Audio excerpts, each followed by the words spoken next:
بسم اللہ الرحمن الرحیم۔ حضرت یونس علیہ السلام شہر نینوہ میں پیغمبر بنا کر بھیجے گئے۔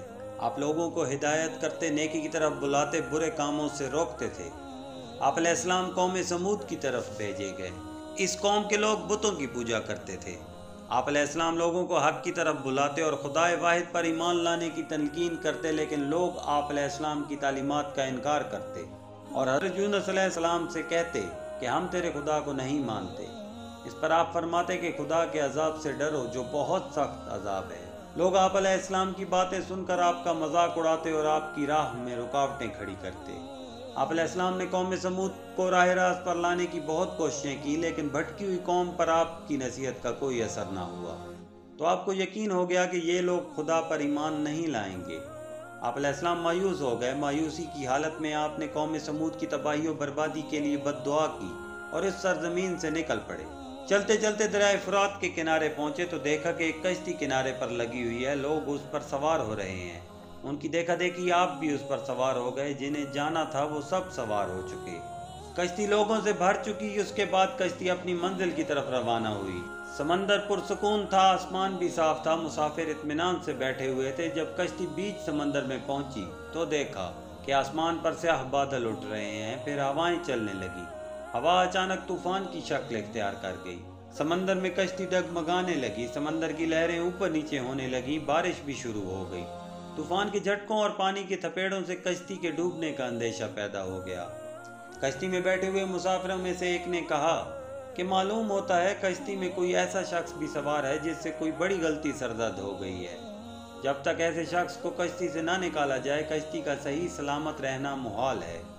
وہ شخص کون ہے یہ بتانا مشکل ہے جب تک کہ وہ خود کو پیش نہ کرے۔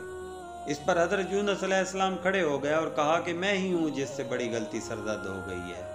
مجھے کشتی سے نکال دیا جائے تو آئی ہوئی مصیبت ٹل سکتی ہے۔ تمام مسافر حضرت یونس علیہ السلام کا منہ تک رہے تھے، جس نے خود ہی سب کے سامنے اپنی غلطی کا اظہار کیا۔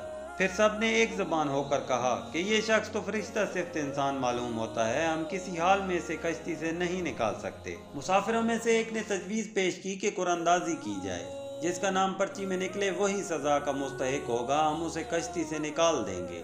چنانچہ قرعہ ڈالا گیا اور پرچی میں یونس علیہ السلام کا نام نکلا۔ اس عمل سے لوگوں کو اطمینان نہیں ہوا۔ پھر قرعہ ڈالا گیا تو یونس علیہ السلام کا ہی نام نکلا۔ اس طرح یہ عمل بار بار دہرایا گیا، ہر بار یہی ہوا۔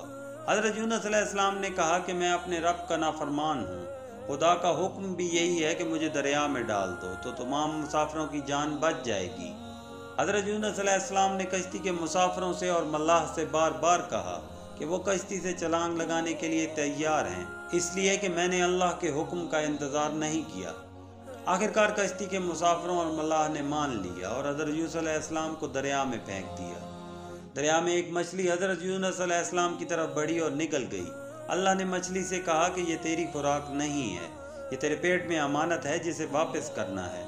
چنانچہ آپ علیہ السلام مچھلی کے پیٹ میں اندھیرے میں رہے، اللہ کا ذکر کرتے رہے اور معافی طلب کرتے رہے۔ آپ علیہ السلام پکار رہے تھے، اللہ تیرے سوا کوئی عبادت کے لائق نہیں، تو پاک ہے۔ بلا شبہ میں نے اپنے ہی نفس پر ظلم کیا، میں ظالموں میں سے ہوں۔ اللہ نے آپ علیہ السلام کی پکار سن لی۔ آپ علیہ السلام مچھلی کے پیٹ میں محفوظ رہے۔ مچھلی نے آپ کو دریا کے کنارے پر اگل دیا۔ جب آپ علیہ السلام مچھلی کے پیٹ سے باہر آئے تو بہت کمزور اور نڈھال تھے۔ آپ علیہ السلام نے کھلی فضا میں سانس لیا اور اللہ کا شکر ادا کیا۔ اللہ نے یونس علیہ السلام سے فرمایا، اگر تو مچھلی کے پیٹ میں میری پاکی بیان نہ کرتا تو نجات حاصل نہ کرتا۔ جس جگہ پر مچھلی نے آپ علیہ السلام کو اگلا تھا وہاں کوئی درخت نہ تھا، نہ کوئی سایہ، دھوپ ہی دھوپ تھی، گرمی بھی ناقابل برداشت تھی۔ اللہ کے حکم سے وہاں ایک بیل دار پودا اگایا، پودے کی بیل سے سایہ آ گیا۔ آپ علیہ السلام سائے تلے بیٹھ گئے اور اللہ کا ذکر کرنے لگے۔ کہا جاتا ہے کہ آپ علیہ السلام کے پاس ایک ہرنی آتی تھی اور اپنا دودھ پلا جاتی تھی۔ اللہ تعالیٰ فرماتا ہے، ہم نے بغیر گھاس کی زمین پر ڈال دیا اور وہ بیمار تھا، اور ہم نے بیلدار درخت لگایا اور ہم نے اس کو 1,00,000 آدمی کی طرف بھیجا، بلکہ اس سے بھی زیادہ، پھر وہ لوگ ان پر ایمان لائے۔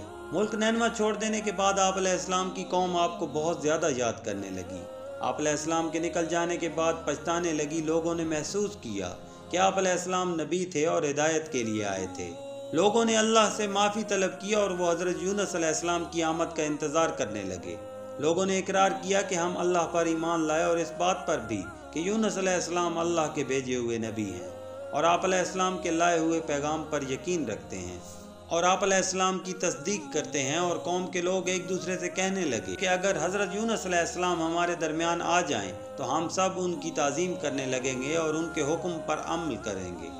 اللہ نے حضرت یونس علیہ السلام کو حکم دیا کہ وہ قوم کی طرف جائیں اور اللہ کا پیغام سنائیں اور انہیں برائی سے روکیں، نیکی کی طرف بلائیں، لوگوں کو آپس میں ایک دوسرے سے اچھا سلوک کرنے کی تلقین کریں۔ چنانچہ اللہ کے حکم پر جب آپ علیہ السلام اپنی قوم کی طرف لوٹ آئے تو قوم نے خوشی و مسرت کا اظہار کیا، آپ علیہ السلام کی آمد پر اللہ کا شکر ادا کیا۔ واپس آ کر حضرت یونس علیہ السلام نے تبلیغ شروع کر دی اور ہدایت دینے لگے کہ برے کاموں سے دور رہیں، ضرورت مندوں کی مدد کریں، بھوکوں کو کھانا کھلائیں، ننگوں کو کپڑا پہنائیں، کسی کے ساتھ برا سلوک نہ کریں۔